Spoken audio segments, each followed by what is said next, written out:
औज़ुबिल्लाहिमिनश्शैतानिर्रजीम बिस्मिल्लाहिर्रहमानिर्रहीम अस्सलामु अलैकुम वरहमतुल्लाहि वबरकातुहू। उम्मीद है आप सब लोग खैरियत से होंगे, खुश होंगे। मोहम्मद फ़ारूक भाई मीरपुर से, इनको हमने पहले भी कुलिया और ऑटो ड्रिंकर भिजवाए थे मीरपुर आज़ाद कश्मीर के लिए। तो अभी दोबारा इनका ऑर्डर है 10 कुलियों का। हमारे पास लास्ट 6 कुलिया रह गई, ये फीड बकेट लास्ट 6 रह गए, बाकी फीड बकेट हमारे पास ख़त्म हो चुके हैं। तो ये 10 का बंडल है फ़ारूक भाई, ये मैं आपके लिए भिजवा रहा हूँ मीरपुर के लिए। आगे गाड़ी में लोड करते वक्त भी मैं वीडियो एड कर दूँगा।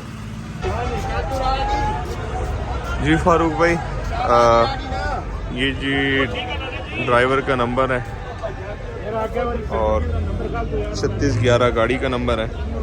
400 रुपये आपने वहाँ पे मीरपुर में पे करने हैं। और ये आपके पैलेट्स फीड बकेट जो है कुलिया, ये आपकी आ गई है, अभी छत पे आपकी आ जाएगी।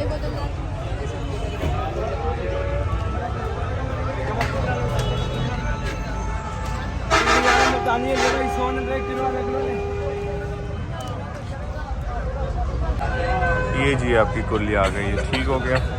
फ़ारूक भाई वीडियो एंड करते हैं, दुआ में याद रखिएगा, अपना ढेर सारा ख्याल रखिएगा, 5 वक्त की नमाज़ अदा कीजिएगा। अल्लाह हाफिज़।